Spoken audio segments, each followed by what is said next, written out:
Hey everybody, Fuber7 here, and welcome back to the channel with another tactics review, the 4-3-2-1. Funny story, I was supposed to do the static last week, but last week I was kind of sick because of the dog and I couldn't do anything. I just needed, I played but I needed to rest, I didn't have the energy to do videos. And then all of a sudden everyone's talking about the static. And actually for a reason, and by the way, just so you guys know, I'm pretty sure my good friend Floran, he's here, and I sent him like a picture of the code. I can even tell you guys because I don't want to. I don't want you guys to think I'm copying people. I try to be as original as I can, and from what I've seen from other people after I've tried the static, like I can. I sent it on last Wednesday on the 11th. Yeah, I sent this after I tested it. So I sent it on the 11th. So about almost last week basically. I sent it to my good friend Floran, and yeah, this is basically the tactic. I did a little tweaking around. I think it improves what other people are doing with the static, and because it creates like a diamond, and I'll explain what I mean. It creates like a diamond. So we're gonna go with defensive approach, high, short passing. Sorry, the build-up style, short passing, and a high on 61. You have the. Let me show you the code here. I know my good friend and editor Sadiq is gonna put the code better so everyone can see it. When it comes to roles, okay. What I mean by triangle, imagine you connect Ronaldinho, Ronaldo, Carl, and Saka, and they are the ones that are gonna lead the attack. But let's start behind. Goalkeeper, Khan, Frimpong, fullback plus plus, versatile. Because of PT being holding plus plus, sometimes you will need to force Frimpong up the line, okay? Sometimes you're gonna need Frimpong up the line. And yeah, so you'll use this to attack on the wing because what happens is Carl is gonna try to go in because of the shadow striker. We don't do the same thing on the off, so we don't break the defense line a lot. The center back's defender. I put Saka in the middle exactly to create that diamond.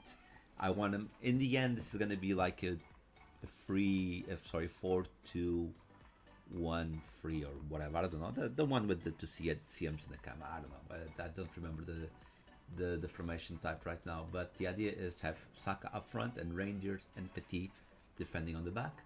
Like I said, Carl as a shadow striker, Ronaldinho as a shadow striker. Very important. This is very important, especially for the game that I'm going to show you, which is not a full game, by the way. That's how good it was. It is very important for you to have your left cam and your right cam with incisive. And left cam, right footed, right cam, left footed. Okay, to do the incisive, and of course the finesse shots. And of course Ronaldo as a poacher to be up there, you know, so it doesn't drop back. You need someone up there to attack. You'll understand the poacher. Again, not a full game. Not it is a champs game, but it's not a full game. So it's gonna be a quick video. Let's go to the action. Here we are with the team. Very meta defense, very meta midfield, and very meta attack. So this guy is a good team, and this is good for you guys to see that it is a good team. It is very important to show you my tactic against good players. You know, Fio, Van der Veen, Eder Militão, Cafu, they're the best. Like, they're really good.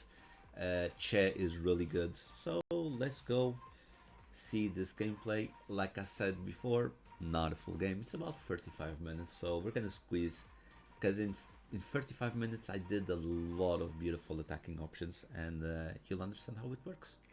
Let's go. So let's start defensively, which is not normal. As you can see, you need to pull the defenders back, but as you can see, my midfield is dropping despite the high defensive line.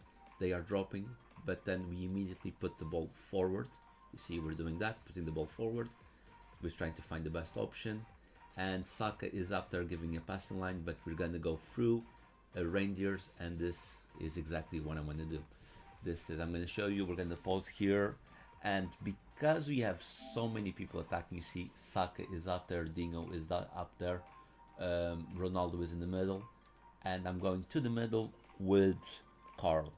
This is gonna leave an opening on the defense, and I'm triggering the run on Rangers, box to box, to go inside the box. You see, he goes through the gap.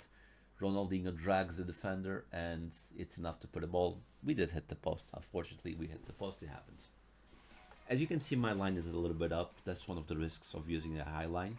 But as you can see, my team is recovering, and then I use Reindeers, his physicality, to beat Sawa, and we immediately attack. And you see what I mean by the triangle? It could be an inverted triangle. At this moment, we have the two cams next to the CM, which is Saka, and Ronaldo up front, so it makes an inverted triangle. But at sometimes we're gonna have Ronaldinho and Saka and Carl up top, and you only have Saka in the back, so we can invert the triangle. It can happen like that. And what's gonna happen here is, as we are using a middle CM as the attacking one, we're gonna use, you see, Ronaldo to drag. We use Saka to drag defenders, leaving an opening for Carl, shadow striker. Then we skill move, and then we finesse. That's what we want to do. We want to open these spaces, and that's why having a poacher is actually very, very good, because it drags defenders and we take advantage of the pace. Again, we're starting from a defensive option. As you can see, Saka very fast, helping to defend. And then this is why you have to have inventive. Look at this. You just go with an inventive. That's why you need to have this on your cams.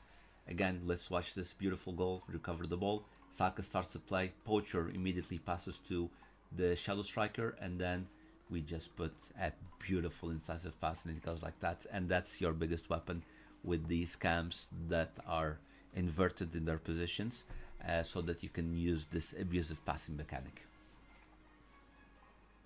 Okay, so not a defensive position this time. Let's go. This is why you have a central CM, you see? Because this Saka has 5-star, 5-star. There's going to be a review. Maybe there was a review. I don't know how I'm going to post these videos yet, but 5-star, 5-star fantasy card. I built him. I gave him finesse shot, some skill moves, all the shebang for this guy. Actually, I didn't give him trickster, but because he's 5-star skills, he can do these skill moves. We get lucky here, but as you can see, because he's very agile, it just moves around, and then we give him a nice shot with precision, and then the ball goes in. Because if he was a right CM, he would be more up on the right side, and we wouldn't do anything with him. We want that CM playmaker to be in the middle doing the play. So again, look at this play now. Again, another inventive pass. This time, well, he defends. I don't score everything, you know, but that's the importance. You trigger a run. That's why you have the poacher, to stay up as much as you can, so you can trigger these runs and trigger these passes. Okay. So we're gonna do, this is the last attack of the game, because he's gonna quit. But you see this here, we can suffer a fall. I push Saka to the right side because he can. Then I trigger the run, and then I just do finesse. That's why Saka is really good with its 5-star weak foot. You can do this either way and then do a finesse, because what the shadow striker will do, and you will see it here once again. Look at Carl. Carl is trying to get the ball. He was a bit aggressive. Carl is down, feels like Carl is going down. He drags the defender, everyone's marking him, and then we just finesse with Saka. And that's the tactic. That is the tactic. A very good one, very simple one. I hope you enjoy it, guys, and leave a like, a comment, hit the bell icon, you know, all those good things to make us grow. And I'll see you guys in the next one. Bye.